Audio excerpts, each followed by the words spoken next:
이러지 마. 제대로 다시 써보세요. 저 같은 경우는 이 김땡땡 씨의 면접을 한번 보고 싶어요. 왜냐면 이분은 문제가 자꾸 읽게 만들잖아요. 매력이에요. 그게 또 이분의 예약이니까 자꾸 보다 보면. 실제 그 기업 인사 담당자들 중에서도 경력직 이력서를 볼 때 제일 중점적으로 보는 게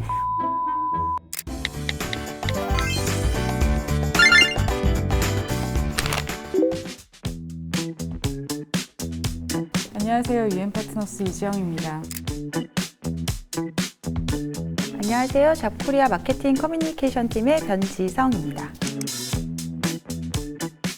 첫 번째 이직하실 때 기억나세요? 그 이력서 좀 나는 것 같아요. 나세요? 아무래도 신입보다는 사실 이제 쓸 게 좀 생겼잖아요. 그리고 직무도 명확해지고 신입 때보다는 오히려 이제 경력직이고 이직할 때 이력서 작성이 좀 덜 막막했던 것 같아요. 쓸 내용이 있으니까 그죠? 그렇죠. 네. 저는 이때까지 이직은 그 이상을 했는데 직무 변경을 2번을 해봤어요. 전혀 다른 일들을 지금 하고 헤드헌터를 가장 네네. 오래 하고 있는 거긴 한데 그때마다 직무 변경을 할 때 사실은 이력을 어떻게 써야 되나라는 거에 굉장히 고민이 많긴 매칭을 또 했어요. 시켜서 써야 되니까. 네, 근데 이런데도 과연 나를 뽑아줄까?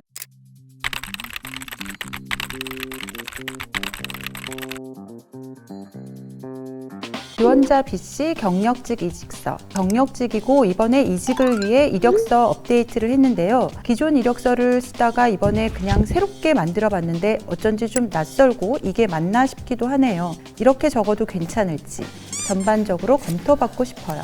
웹프로그래머 5년차 이제 경력자이시더라고요. 그래서 보니까 경력이 어마어마하세요. 지금 쭉 이렇게 적혀 있는 것 같은데 5년 동안 이직을 일단 2번 하셨고요. 전반적으로 이제 5년 차 하시고 아직까지 이제 10년 차, 15년 차 계속 하실 거라는 걸 생각을 했을 때 전체적인 이 틀을 짜놓으신 거는 이 프레임은 계속 사용을 하셔도 좋을 것 같아요. 왜냐하면 굉장히 이 사람이 어떤 걸 할 수 있는지가 이해하기 쉽거든요. 있죠. 네, 네네, 이해하기 쉬워요. 맞아요. 이해하기 쉽고 뭐 지금 현재 진행 중이신 퍼즐 게임의 서비스 운영 및 개발 첫 번째, 두 번째, 세 번째는 본인이 이 프로젝트를 담당하면서 어떤 역할을 하고 계신지 그 다음에 거기에 쓰여진 프로그래밍 언어 기타 등등 이게 똑같은 패턴으로 계속 반복이 되고 있는데 이런 어떤 프로그래머 같이 개발자 같으신 어떤 기술 경력이 기반이 되는 커리어는 이런 똑같은 패턴을 반복해서 내가 어떤 툴이나 기술이 있고 이거를 어떻게 활용했는지 이 패턴이 계속 반복이 되면 전 좋다고 생각을 해요. 본인이 진행했던 프로젝트를 되게 순차별로 굉장히 깔끔하게 잘 정리를 하신 것 같아요. 그래서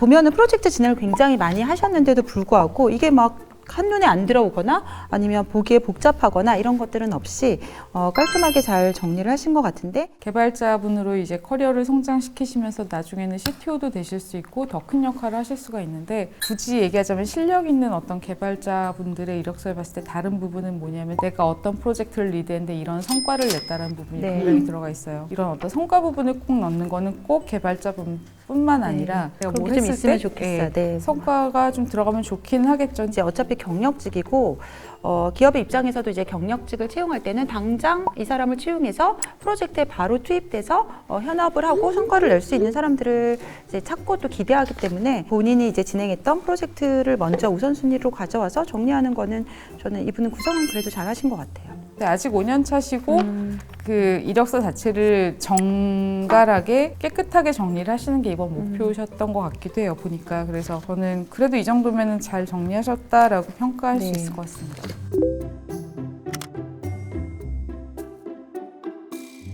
회사별로 쓰시는 거 저 추천드려요. 그러니까 프로젝트별로 이렇게 나열했을 때 결국은 제가 다시 이렇게 돌아가면서 봐요. 그쵸, 언제 맞아요. 뭘 했다는 거지 이러면서 어느 회사에서 뭘 한 거지 이렇게 계속 보게 되기 때문에 읽는 사람 입장에서는 사실은 이직을 언제 했는지도 보기 좀 편할 때가 있거든요. 저는 이렇게 보는 게 사실은 편하기는 해요. 만약에 이분이 이제 다녔던 회사들이 좀 굉장히 많거나 이러면은 그럴 수 있겠는데 2군데 정도라서 보기에 크게 나쁘지도 않고 약간 섹션을 좀 나뉘어서 회사는 좀 앞쪽으로 빼서 저도 보기에 나쁘지 않고 오히려 이 회사에서 바로 이런 프로젝트를 했구나를 매칭해서 볼 수 있어서 더 좋은 것 같기는 해요.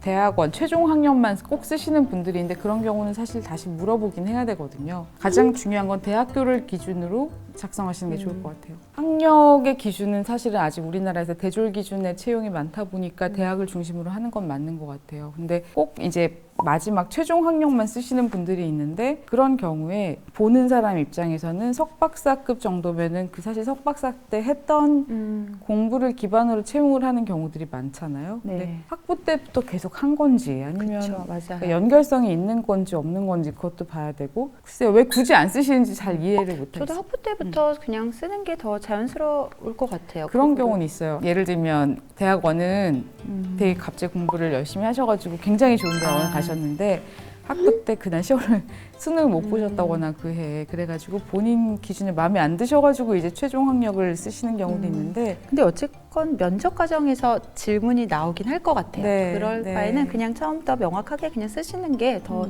좋을 네, 것 같긴 좋을 것 해요. 같아요. 날짜가 오타가 있어요. 2021년 9월에 입학하셨는데 2013년에 중퇴를 하셨으니까 이게 타임머신 타고 가셨나요?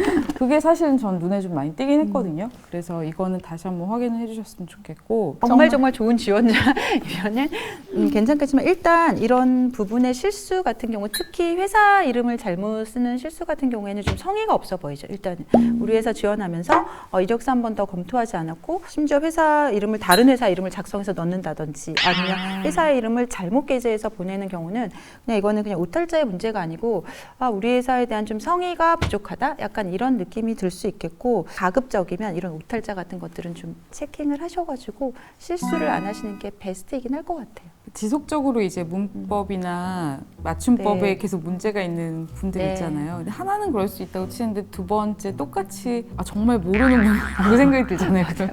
그러니까 그럴 때는 사실 다시 생각을 하는데 한 번 정도는 봐줄 수 있을 것 같아요. 잘한 점은 말씀드린 대로 본인이 진행했던 프로젝트를 시간별로 잘 나열을 해주셨다. 근데 보완할 점은 옛날 거부터 먼저 쓰시기는 했거든요. 그렇기 때문에 조금 최근 걸로 다시 업데이트를 하시면 훨씬 읽는 사람 입장에서는 이해하기 편할 것 같다. 두 번째는 이제 본인의 스킬이나 그다음에 역할들을 잘 써주시긴 했는데 성과가 뭐였는지도 같이 간략하게 써주시면 조금 더 좋은 그런 경력 소개가 되지 않을까 싶습니다.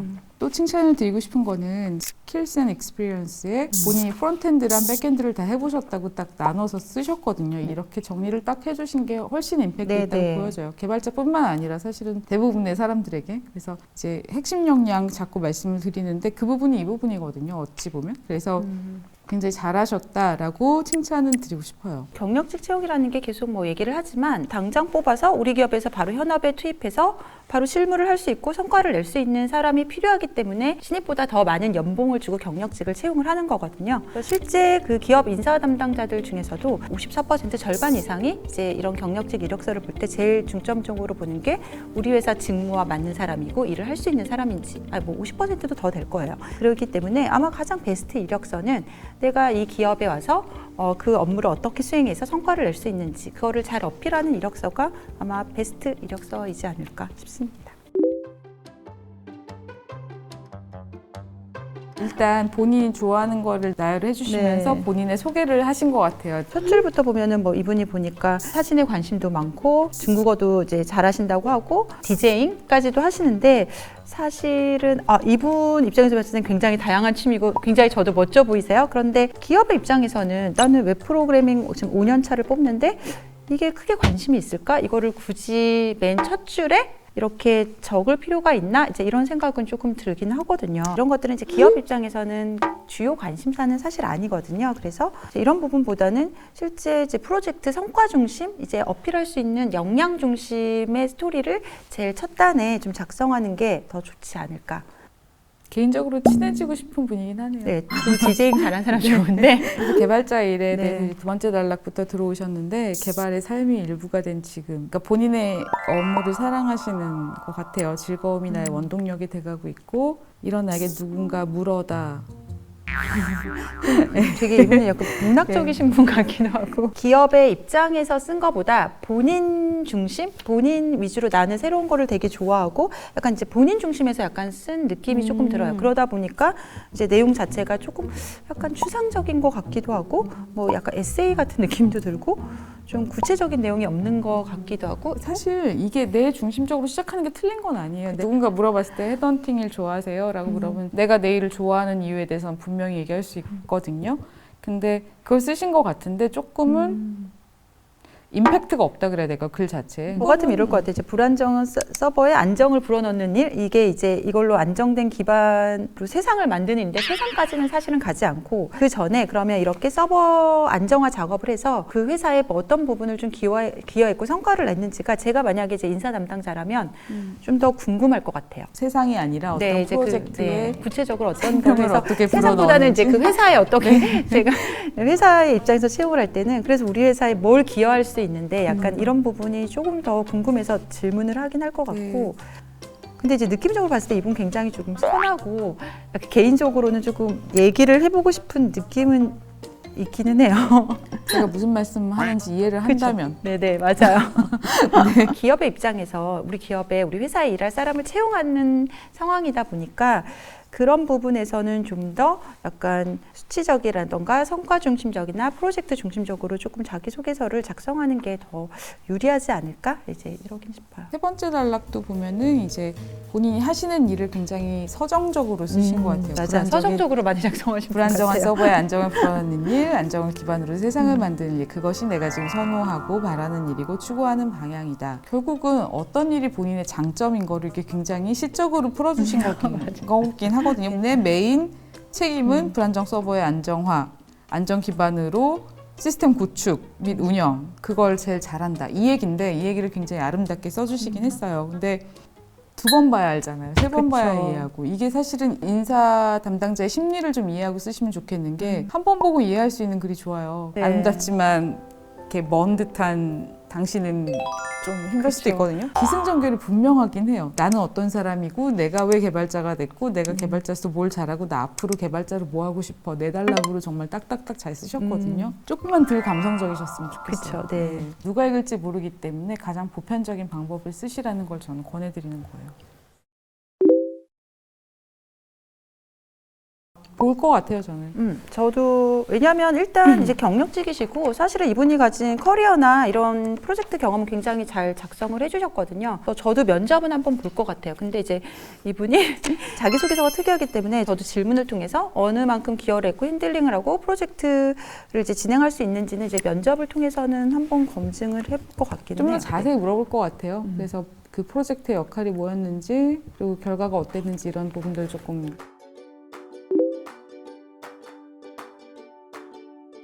자기소개서보다는 저는 경력기술서에 좀 더 힘을 줘서 준비를 해라는 얘기를 드리고 싶고 이런 경우 있어요. 내가 경력이 굉장히 많고 프로젝트도 굉장히 많이 막 진행을 했어. 이거를 이제 막 다 쓰고 싶은데 이렇게 장황하거나 긴 경력기술서 같은 경우에는 오히려 본인의 그 어필하려고 하는 핵심 성과를 희석시킬 수 있는 부작용으로 또 작용을 할 수가 있거든요. 그래서 본인의 성과나 어필할 부분의 포인트를 좀 잘 잡아서 준비를 하시면 또 좋은 기업에서 컨택이 올 수 있지 않을까 싶습니다. 기업한테 보내는 거잖아요. 기업 담당자들한테 보내는 건데 그냥 간략하게 드리고 싶은 말씀은 기업이 뭘 하는 집단인지를 이해하시면 굉장히 답은 쉽게 나와요. 기업은 인재를 채용하는 조직인 것도 맞고 사회에 굉장히 중요한 역할을 하는 기관인 것도 맞지만 기업의 궁극적인 목표는 이윤 창출이거든요. 그렇기 때문에 내가 이 사람을 뽑아야 된다고 봤을 때 특히 경력직들, 경력이 있으신 분들 같은 경우는 내가 어떻게 지금 성과를 냈고 그래서 지금 내가 속한 조직에 어떤 이익을 가져다 줬고 또 당신이 날 선택했을 경우에 나는 어떤 이익을